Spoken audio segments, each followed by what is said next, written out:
Back, everybody, to Ravenstar's Witching Hour. I'm your host, Solaris Blue Raven, and I'm here with my very special guest, Dr. Richard Sauder. And Richard, you with me? Yes, Solaris, I'm right here. And I was going to ask you, you were talking about the darkroom experiments, which I find very fascinating. You obviously, or maybe you haven't, but have you worked with float tanks very much? No, I haven't. I've never been in a float tank. I wouldn't mind doing it. I've just never had the opportunity. I've never been at a facility like that. I was never invited there. Never had the money to go to those places.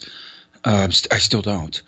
Okay. But getting back to the darkroom experiment, that's what a poor boy does when he doesn't have a dark flotation tank. And it's the poor man's answer to that. So what I did was I duct taped my bedroom and the adjoining bathroom such that the windows and the doors such that no ambient light would come in from outside. It was dark. And I didn't turn on the light. What happens after a while is you start to see in the dark. One of the things that happened to me was after a few days go by, you just take off your clothes. Why should you, if you're by yourself in the dark and there's no one else there, why do you need to wear clothing? So you just finally decide, why am I getting dressed? Because you can't tell if it's day or night anyway. And past a certain point, you're not necessarily able to tell if you're asleep or awake either. And what happens is you may see people that are there with you, and I'm guessing they're always there with us, but we're blind to them. What happened to me was there were two lovely young women who showed up, just naked as jaybirds, and they sat down with me, and it was just as natural as could be. I don't know exactly who they are, and I didn't remark on their coming. It was so seamlessly natural.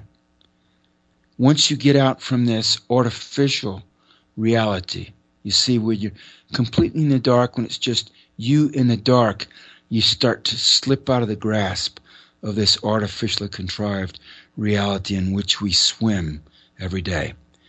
And your so-called natural consciousness begins to come more and more to the fore. Anyway, I was totally compatible with these two young women. They were much younger than me. I would guess they were late teens, maybe 18, 19 years old, something like that. And just wonderful. We just sat there together. We didn't talk. And they were as real as could be for me. And I felt 100% compatible with them. There was no sexual or erotic dynamic to the scenario at all. It was like three little children just sitting around together. I can't tell you how natural and free I felt with them, and I know they did with me as well. We clearly had a deep connection, I don't know, at a DNA level or a soul level maybe, or both. It didn't surprise me or frighten me at all. I can't tell you how natural it was that I couldn't tell you when they arrived and when they left. It was just seamlessly natural. That's somewhat the same kind of thing that ayahuasca does, where you see things and things happen, and it's so seamless and it's so natural, at least for me it is. And other things happened. There were beings that showed up. I suddenly became aware there was a snake there looking at me. And that again did not startle me in the slightest way. I just suddenly became aware, hey, there's a snake. And the snake looked at me, and I looked at the snake, and I couldn't tell you when the snake came and when it left. Those are the kinds of things that can happen in the darkroom experiment or experience. I've read accounts for some other people, and there are other people who've also reported this business of other human beings just showing up and it seems so natural. Mm-hmm. Wow. What happens is your consciousness is opening to its more natural state. Essentially, we are spiritual beings. In this false reality I've been talking about in various ways, we lose sight of that. We are intended to lose sight of that. One of the purposes of this false reality is to rob us of our naturalness, because the false reality is not natural, and it appears to resent our natural side and want to control it, or if possible, eliminate it. And while I was carrying out this long darkroom experiment, and I did a number of them, but on the longest one of the National Public Radio programs did an interview with Ray Kurzweil. And I listened to this man there in the dark. And then they reran this program a number of times over the next week or two. I kept hearing this over again. And I thought to myself, now this man is seriously disturbed, because he wants to merge his humanity with the machine. You see, to me, that's not natural. That's regression, not progression. Right. And it's diminishing of your humanity, artificially diminishing your humanity. Mm-hmm. I don't know why Ray Kurzweil wants to do that, but he's being paid a lot of money right now to develop technologies to do that. He's being paid by Google, and he's working at a very high level for Google. Mm-hmm. Now, I think that on a certain level, spiritually, I was meant to encounter his way of thinking and his really his what would you call it, his policy trajectory, and at a certain spiritual level, I was meant to encounter that, and I did in the darkroom experiment. And then, in another sense, I encountered an even deeper level of it via ayahuasca. And if you think about the world carefully and you observe it, you will see there's a great deal of truth in the things that I'm saying, not because I'm saying them, but because it's the way things are. And ayahuasca, among other entities, has pointed it out to me. Not that there's anything special about me, it's just that I accepted the information that was given to me, and I'm not frightened to talk about it publicly. You know, so many people are frightened to talk about the experiences they have. And that's another issue we have as a species, the tremendous burden of fear that so many human beings are carrying. Mm-hmm. I agree. Scared of everything, including many people are scared of themselves. They're scared to know who they are. And that's why a lot of people drown themselves in alcohol, for example. They consciously go unconscious. Wrap your head around that. Mm-hmm. Yeah, escape into a false matrix again.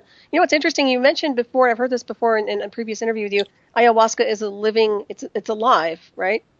It is. In fact, a lot of plants, well, I think every living creature is conscious to a degree, some more so than others.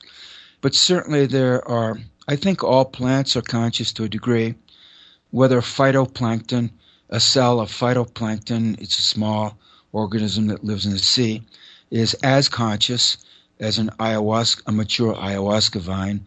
Personally, I have my doubts, but I do believe all biological life is conscious to some degree. And in the case of certain of the plants that shamans use, for example, in South America, I'll just name, there's 4 that I'm familiar with. I'm sure there are others. There's a so-called yopo, which is a seed of a tree in the mimosa family. Then there is ayahuasca, of course, and there's malakawa, which is from the Pandiflora family. And then you also have the San Pedro cactus, which is used by a lot of shamans. I think there are other plants, but those are 4 that I know of. I've used 2 of them so far. But these plants are, not only are they conscious, I would say they are hyperconscious, greatly more conscious than most human beings, with the exception of the vastly conscious beings like Jesus and Krishna and the Buddha and so forth. But these plants are considerably conscious. And when you drink their juices, you so to speak connect with them. It's as if their juices function somewhat like a modem in connecting your consciousness with theirs. And if you're open to it, you can go. I haven't found any end or limit to the consciousness of ayahuasca or of Malikawa, for example. I have perceived them to be just bottomless wells of insight and knowledge and communication. They're vastly conscious. So this is something that the mainstream culture doesn't understand very well because it's so artificial. Mm-hmm, right. But and how long does the ayahuasca last when you take it? Depends. It depends on the brew, depends on the individual, on the setting. It can be anywhere from, I've seen people who drank it and nothing happened. I also observed they were very artificial people from the cities, their mentality. Let me give you an example. 2 young women who came, I forget if they were from Boston, from MIT, or if they were from New York City, Soho, living in Soho and going to Columbia, something like that. 2 kind of snooty, very, I don't know what you would, how to describe them, almost politically correct feminists from the urban Northeast Corridor. Mm-hmm. And well-to-do. I mean, these were not working girls. These were, I believe they probably went to prep schools, for example. So they came to the Amazon, the rural Amazon, and they were in this little shack. The discussion they were having at supper the night before they were going to drink ayahuasca was, well, we don't have any salmon. I suppose we could substitute some tuna fish, but we only have tuna fish and water. And then the discussion was, they're in the Amazon and they don't have salmon. Of course they don't. And then the discussion was, well, but we don't have any what is it? White wine that goes with fish, I guess it is. I suppose we could drink red wine just this once. And that was the gist of their conversation. And then the other thing was, they didn't have whatever fancy schmancy type of pasta they wanted, and they decided, well, maybe we could, since we don't have that, maybe we could just eat elbow macaroni instead. And I was thinking, do you think? Maybe? Oh, such suffering, such deprivation. They didn't have their fine wine. They didn't have their fresh fish from Whole Foods, et cetera, et cetera. And I watched all of this, and then the next night, they went and drank ayahuasca. Nothing happened. They didn't even throw up. Wow. They didn't vomit, didn't have any visions, no telepathic insights. I mean, just zip.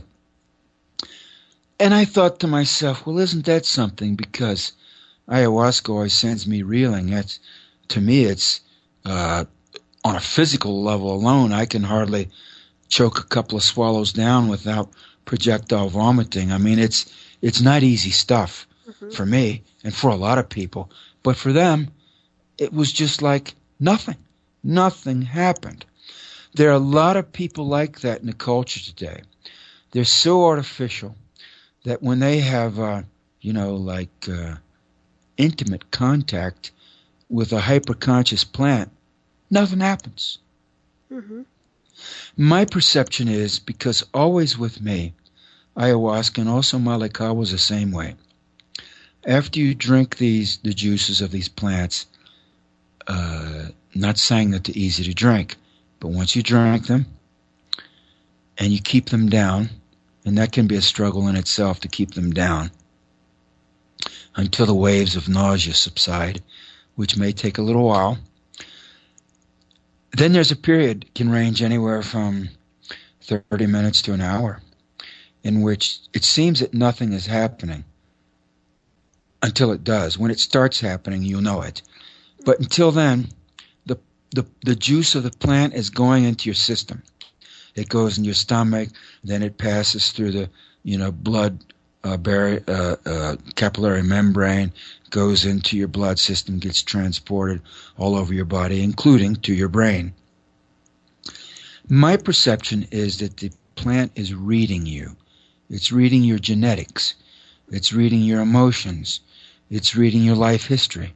It may be going through, even through your ancestry, you see, down through your genetic code, through your DNA.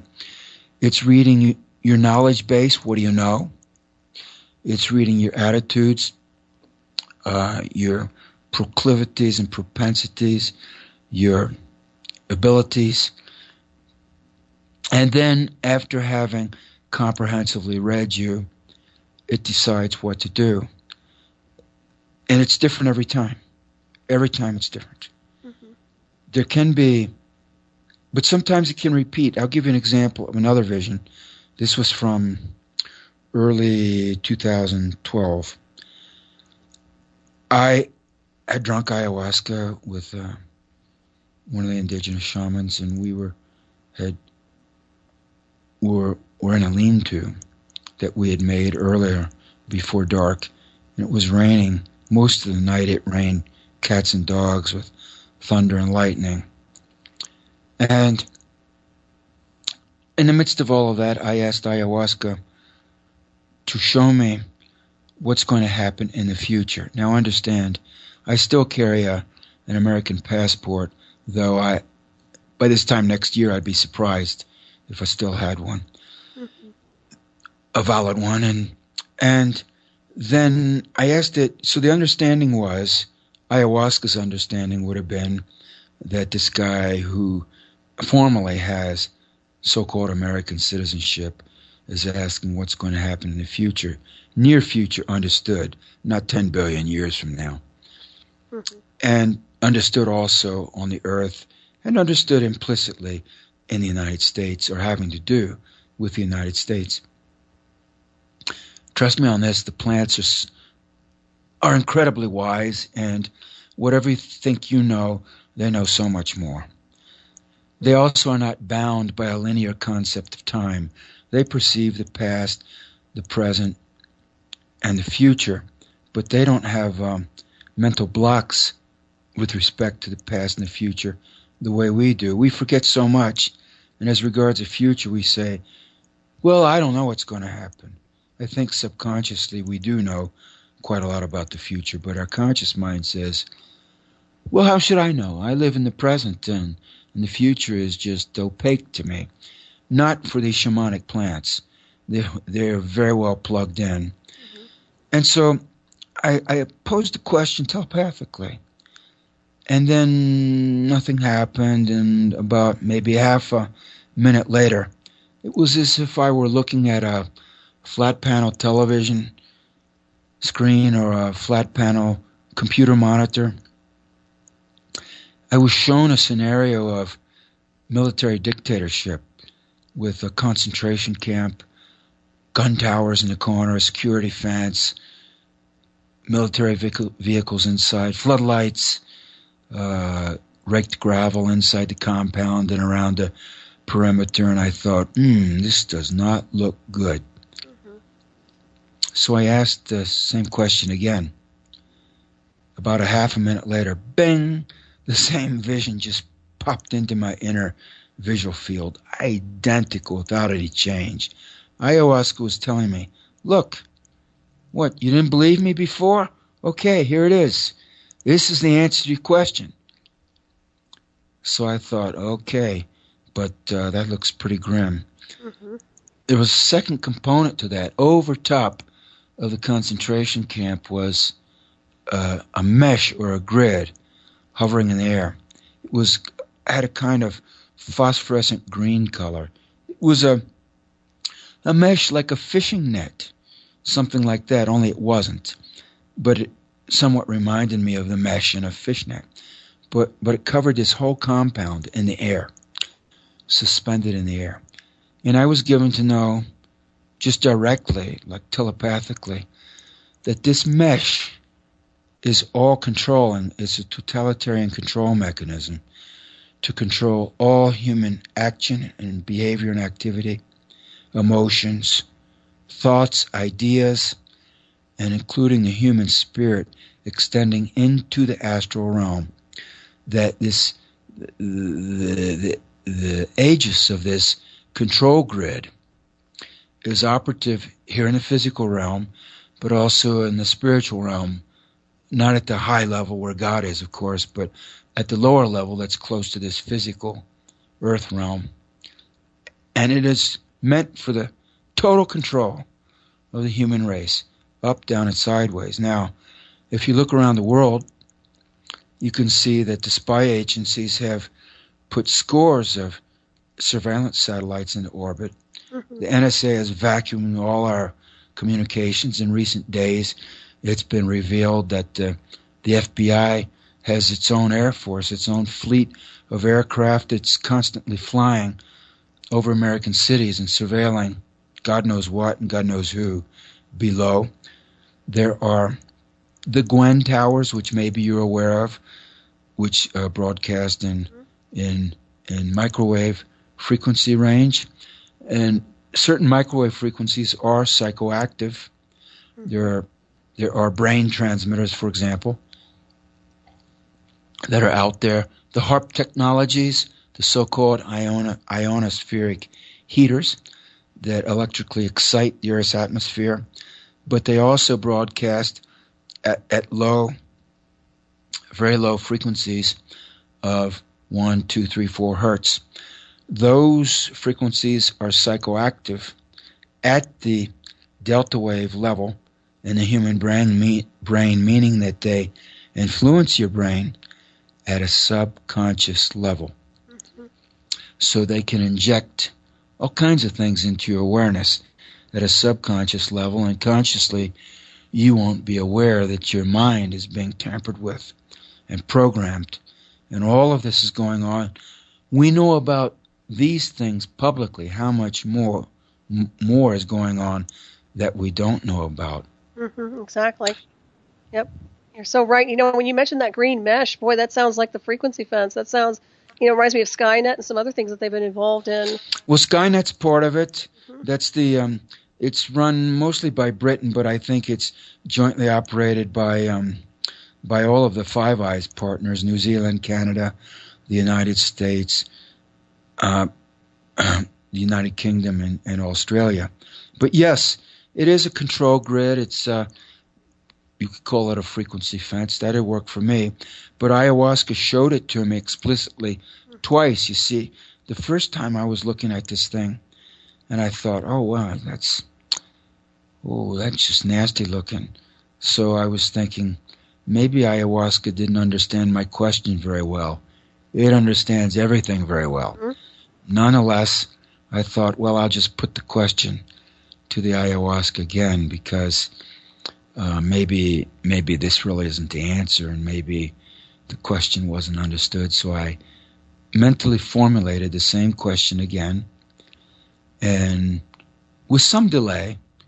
It's like ayahuasca was thinking about things, or maybe scrying the near future probabilities. Then it was like, okay, he's asked again, let's reflect on this again.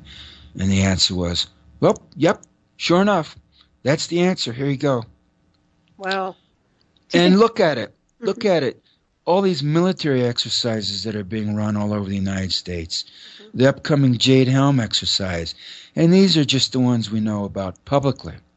Mm-hmm. And you can see the dictatorship being set up. In fact, we discussed earlier the NDAA in the first part of this interview, and that is transparently a military dictatorship law. All military dictatorships give themselves the right to just pick people up and disappear them. That is what military dictatorship is. Right, and you're talking globally too, right? I know there's a focus on the U.S. right now, but what about global? This is a global event, what it sounds like. Yes, I think it does have global implications. I mean, certainly there are countries that are under open dictatorship right now. Hmm.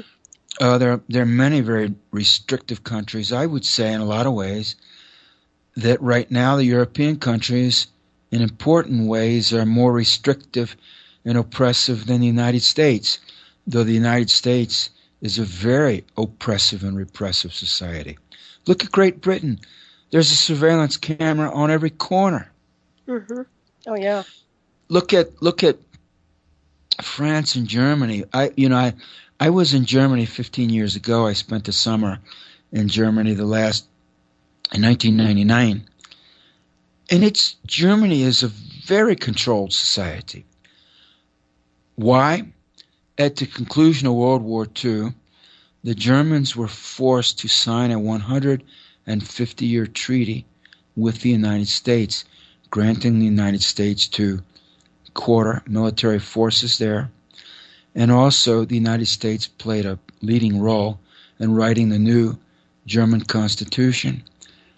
To this day, you can see Germany following the United States policy lead in the run-up to war against Russia. What possible good could it be to Germany to go to war against Russia? They tried that in the 1940s and it didn't work. Hmm. And they're getting ready to do it again, along with the United States, go to war against Russia. So you can see how controlled German society is. And in fact, one of the major German journalists in recent weeks confessed publicly that the CIA controls the German mass media, that so many German journalists and media personalities are taking money from the CIA, and that he had taken money from the CIA. So you can see that what you say is true, that this control mechanism, control of societies and governments and the people in the societies, it really is true of the United States, but internationally as well. Hmm. It certainly is. And Richard, we have questions in chat. I was going to just read off to you if you would like to answer them. Let's get to them. I Okay. see a couple of them right Yeah. here. And so, do you want me to read them out loud? So I guess so the listeners know. Yes, Okay. one of them is from Kuran, who would love to know, I hope I pronounced Kuran's name correctly, would love to know about the underground portion of Camp David. Well, let me tell you, I've personally spoken with two people who have been into Camp David. And I'll first tell you what I know from my documentary research, my literature search, which was pretty painstaking. Camp David was built by the Seabees and decades ago. And the United States Marines provide security there. So it is a military reservation. Publicly, it's in the Catoctin Mountains in northern Maryland, north of Washington, D.C., just south of the border with Pennsylvania, about 6 miles from Site R, which is a major military underground facility. And Camp David has two components. It has the above-ground component with the rustic retreat cabins and conference rooms that you can sometimes see in pictures if you research it on the internet. That is the part that is publicly discussed. By far the larger part of Camp David is underground and sprawls. It's multi-level, it's big, and it sprawls for miles. The first person I talked to who was in there used to go in there routinely as part of his work. He worked for a federal contractor who had a maintenance contract. There are some very sophisticated technology deep underground at Camp David. And mind you, that region is part of the Catoctin Mountains, are a low range of mountains in Maryland that extend northwest of the Washington, D.C. area, right up to the Pennsylvania border. Mm-hmm. He went in multiple times to perform maintenance under the contract that his company had. He had a security clearance for that. So I asked him what it was like, and he said, well, it's vast and very labyrinthine. I asked him, well, how vast, how labyrinthine? He said, well, it's so big and sprawls so much. There's so many rooms and storerooms and work areas and passageways and doorways with guards, etc., that in his view, no one person could possibly have in his or her mind the layout of the place because it is so large. It's like an anthill down there. Hmm. And he went in repeatedly. I talked to another guy who was in there. He went into the third level. His father worked in the military, and for some reason, he went in, I guess, with his father at a young age. But his father was a lifer in the military. And he went into there was an underground mess hall or big cafeteria area, very large eating area for the people who work underground. Evidently, there are quite a lot of people down there. Mm-hmm. And so that's what I know about Camp David, that it's big and it sprawls, and whatever has been admitted about it publicly doesn't even begin to scratch the surface because most of it is underground. Now, it's very close to Site R, and the rumor is that, in fact, the whole complex connects with Site R, such that Site R is the, so to speak, the military, the heavily military end of it, and then Camp David is the executive office of the president end of it, but that in reality it's one big complex because, remember, Camp David was built by the Seabees. The Seabees are the Navy construction agency, and it's the guard force is the United States Marines, so Camp David really is a United States military reservation. Factually, it would amount to a United States military underground base, and a big one. Right. And how can you elaborate on Site R? What does that actually stand for? Raven Rock is what okay. the R stands for, Raven Rock. And it used to be run by Fort Ritchie, Site R, Site Ritchie, right? But also called Raven Rock. It used to be administered by Fort Ritchie, which is a nearby military base. I'm not sure if Fort Ritchie is still the responsive administrating agency, but Site R is still there. It still is a major underground military base. It is considered to be the underground Pentagon, if you will. Though there also is a major underground component beneath the Pentagon. I've been told it goes down something like 6 levels, but I suspect 6 levels, but maybe the 6 levels are 3,000 feet underground, if you follow me. Mm-hmm. Wow, yeah, that's pretty intense. Now, let me ask you something real quick. Now, considering that we have a magnetosphere that's getting weaker and a potential pole shift, wouldn't it make sense for some of these places to be evacuated? How are they going to withstand that if technically that happens? Well, they would probably be better off underground than on the surface. Okay, all right. Because a well-designed, well-engineered, well-designed underground base that's in competent rock, I mean without a lot of fractures and faults, or without seismic faults and fractures, can actually be safer in a violent earthquake than being on top, for example, in an apartment building, for example. Mm-hmm. So that's my understanding from reading a lot of geological engineering literature and underground base literature, most of which is not easy to get your hands on, by the way, and that's why I spent a block of time over about 10 years or a little more intensively researching it. It's not something you will do all in one day or even all on the internet, not by far. Mm-hmm. Now, as far as a possible pole flip, yes, I've had some very vivid dreams over the years. And in one of those dreams, I suddenly found myself in what would resemble a huge glass greenhouse or a huge glass wigwam, if you will. And there were 2 very attractive young women with me. Again, it was like with the other 2 young women, and maybe they're the same women. I felt 100% comfortable with them, and vice versa. As I was in this glass house with them, I noticed that the sun had stopped at about the 10 o'clock position, had stopped moving, because we were there for a period of time, and I remarked to them, you know, I've noticed that the sun hasn't moved for a while. It looks like it's stopped in the sky. And they said, oh, yeah, that's right. You're exactly right. And I said, well, why is that? And they said, well, the Earth has stopped rotating. I said, really? And they said, oh, yeah. And then I asked them, but why? Why has the Earth stopped rotating? And they said, well, the Earth has just begun a pole flip. And I said, you get out of here. A pole flip? You mean the Earth is going to flip its poles? And they said, oh, yeah. And they were just as calm and as nonchalant about it as you could be. Well, I, of course, was a little bit alarmed.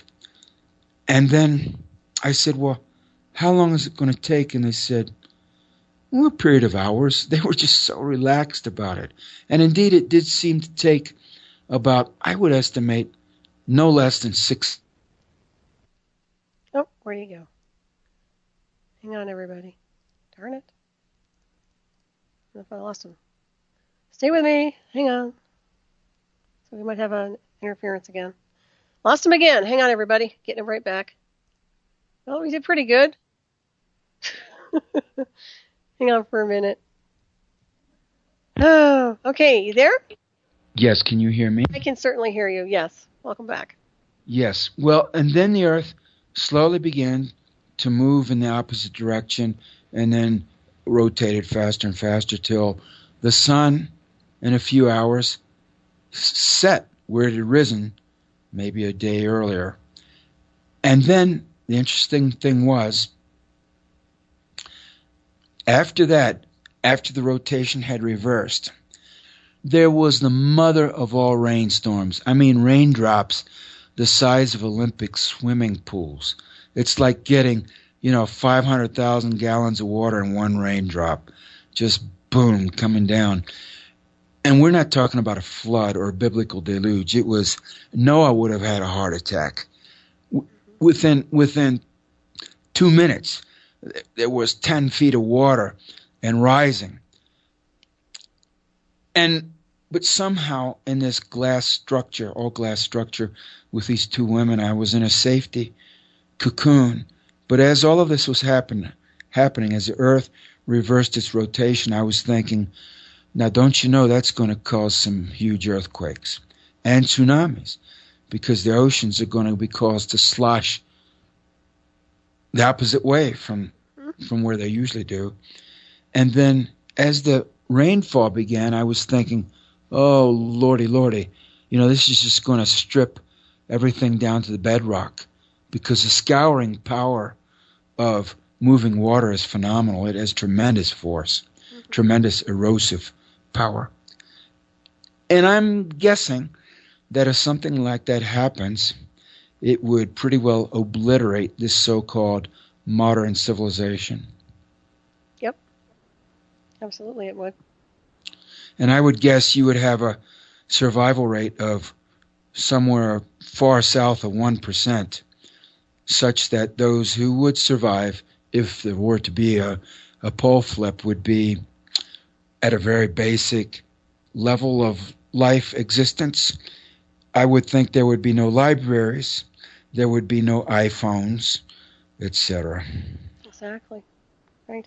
Oh, that's quite. I don't want to say prophetic. Now, I'm not saying there is definitely going to be a pole flip. I'm just saying that was this pronounced theme of that vivid dream I had a few years ago, and that it seems there have been pole flips in the past in the geological record. The continents have not always been where they are now. The magnetic field has not always had the polarity it has now. So clearly there has been major geomagnetic and geophysical change on this planet in the past. Major with a capital M. So can it happen again? Well, why not? Right. think it's in motion to some degree. And also, we're getting ready to wrap this up in about 15 plus or minus minutes, but I want everybody to know how to access your books. Now, I know they're on Amazon.com. Is that the best way to get them?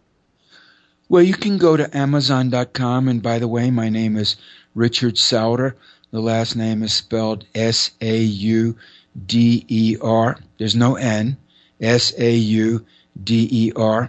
And you can go to Amazon and find my books, Hidden in Plain Sight, Beyond the X-Files, Underwater and Underground Bases, and also Underground Bases and Tunnels.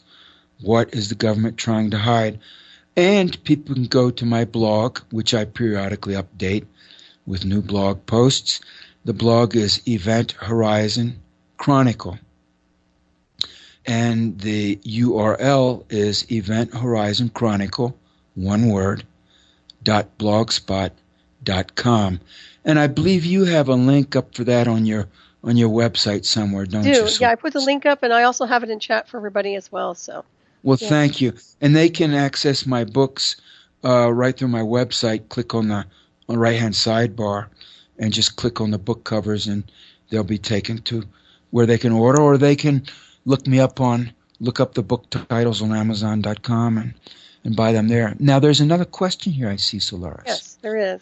Did I ever get a chance to talk with Phil Schneider concerning the underground bases?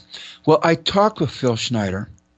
Never met him personally, but Phil and I did talk a couple of times on the telephone this was back in the mid-1990s. Phil told me that I told Phil, extraordinary claims require some kind of proof, otherwise it's hearsay. So will you please send me some documentation that demonstrates the truth of what you're saying?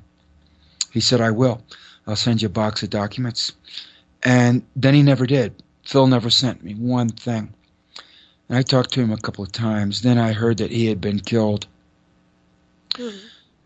And then Phil Schneider, though, of course I've watched some of his talks on YouTube, and I've also read what he said ostensibly about me, talking about Richard Sauder. First of all, he said that he misspelled my last name, Souder. Then he said I was a PhD architect. That's not true. I do have a PhD in political science, but I'm not an architect, and I've never had anything to do, whether professionally or on an informal, personal basis, with architecture. In no way. So that's false. Right there, he was putting out disinformation about me. Mm-hmm. And then he went on to say that I had worked in the field, either designing or helping to build underground bases. That also is false.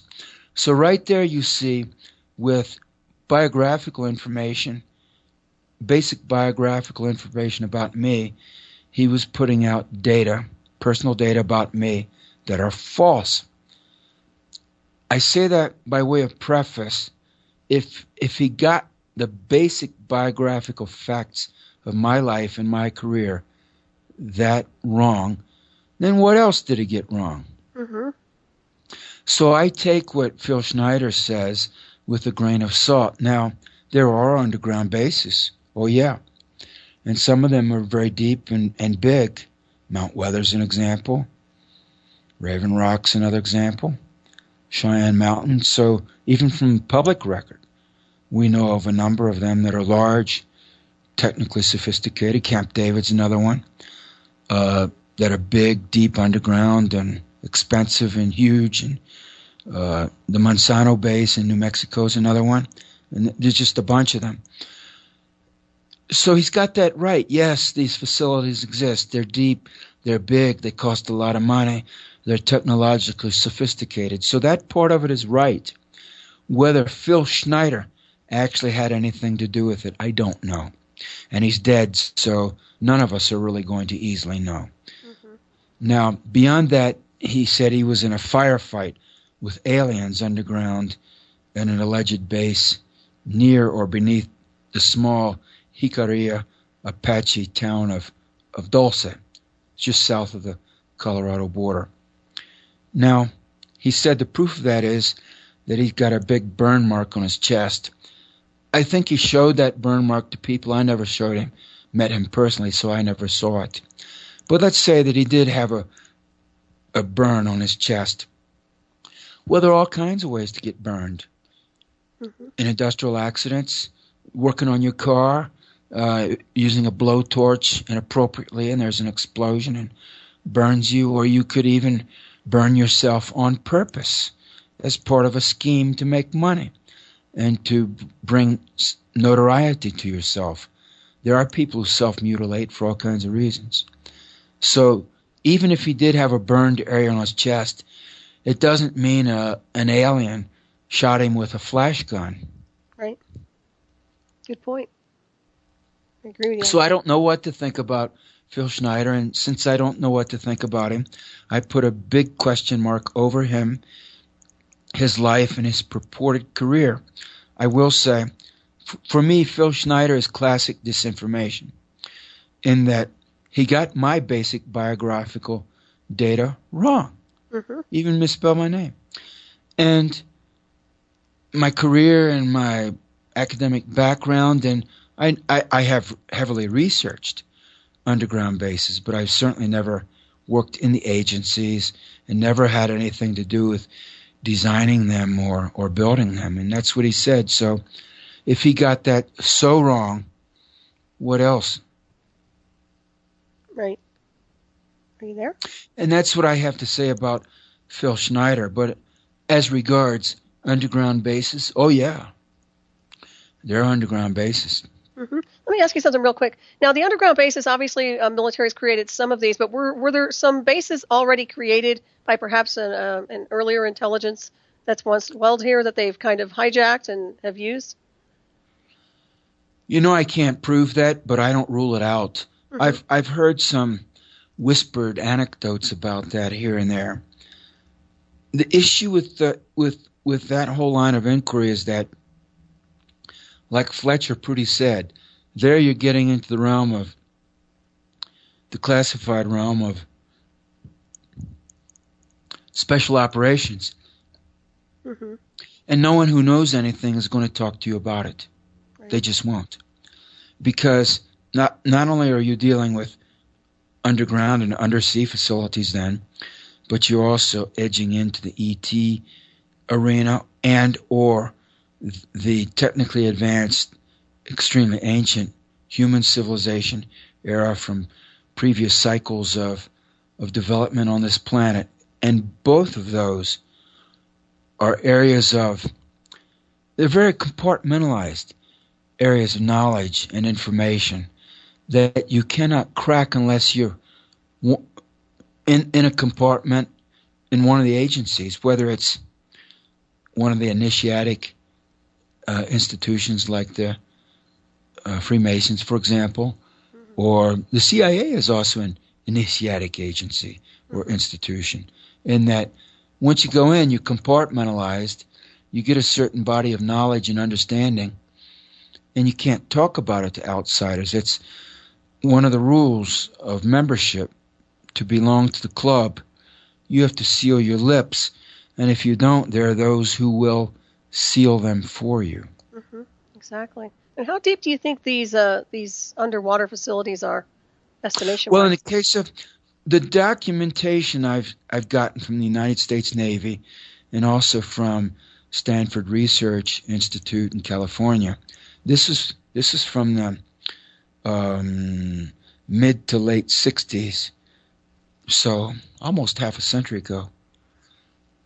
The way the R&D documents that I obtained explained it, you could either tunnel out down in the bedrock beneath the seafloor from on land. For example, you could drop a vertical shaft straight down 2 miles and then take tunnel boring machines down, take the component sub-assemblies of drilling machinery down there and send mechanics down to put it together, and then begin to bore out laterally from the bottom of a very deep vertical shaft.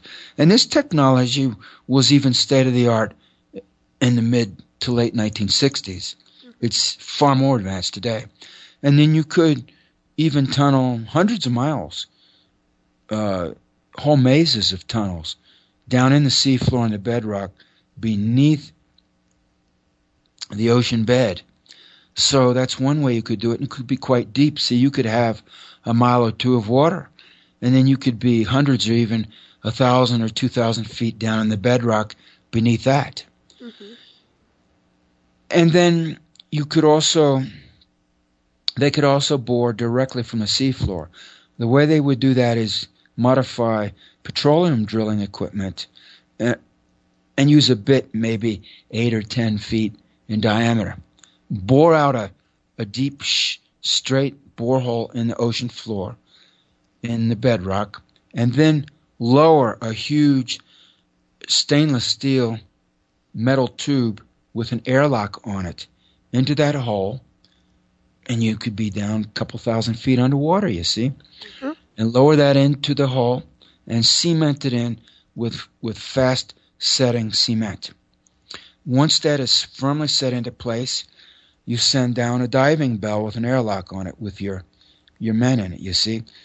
You already have the boring machine or drilling machine assemblies inside that tube when you send it down there. So send these guys down on a diving bell. They lock on to the air hatch, and then they go in, mm-hmm. and they begin to bore from there. And you can send more men down and supplies as needed and send them through the airlock. And using that initial tube as an entry point, you can just expand out down in the bedrock beneath the sea. That's another way is to construct artificial islands or to use already existing islands in mid-ocean. Mm-hmm. Bermuda would be an example, the Azores, etc. Puerto Rico. Any island, artificial or natural. Mm-hmm. Oh, by the way, the Chinese are building some artificial islands right now in the Spratly Islands in the South China Sea. Mm-hmm. Yeah, I heard about that. Yeah. Well, they could certainly sink shafts down from those islands and then create a tunnel network under the seafloor. Mm-hmm. I don't know that they're going to do that, but they have the technology to do that if they want to, and maybe they do. Maybe they're doing that right now. So there's different ways to create this network of tunnels and airlocks and living and working facilities beneath the sea. In fact, the documentation that I saw planned to have huge airlocks, and they would be deep underwater, where large military submarines would come in and go through underwater tunnels and then would be berthed in deep sea bases where I saw plans to pull in up to 4, 5, 6 huge submarines at a time. And these submarines can be 500 or 600 feet long, 100 feet from the top of the conning tower to the bottom of the hull. So you can imagine the size of these airlocks would just be vast, and the tunnels as well. And they're talking about doing this back in the 1960s.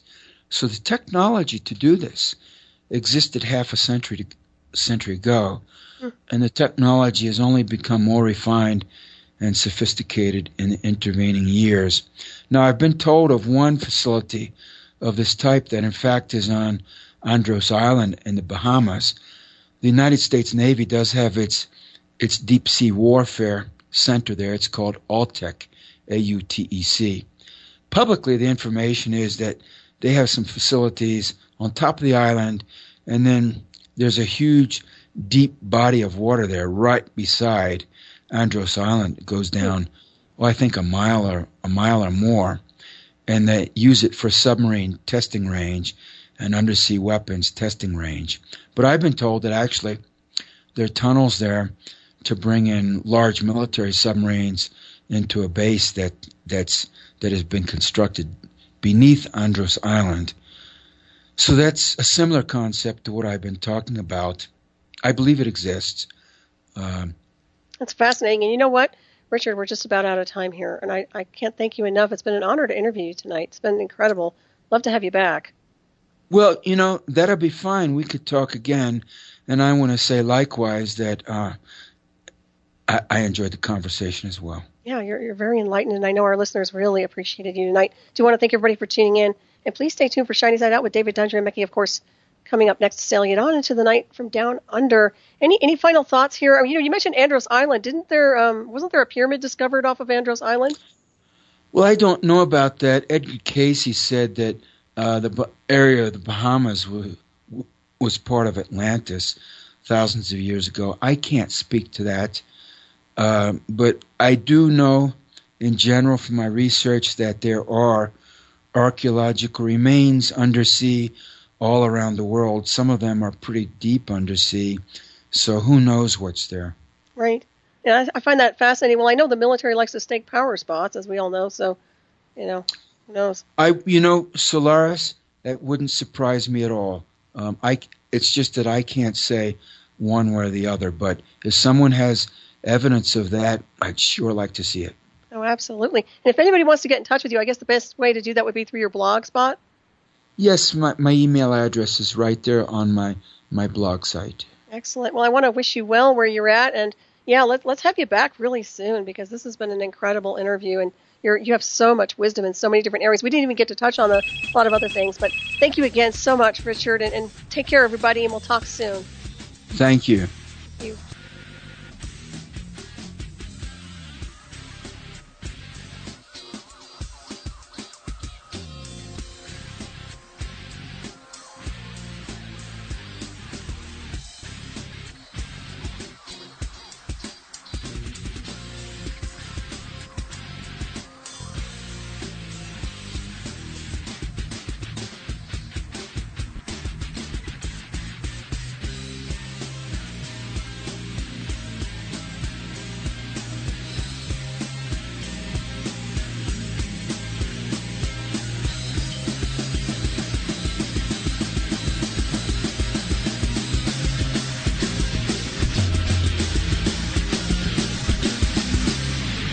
Listening to Revolution Radio.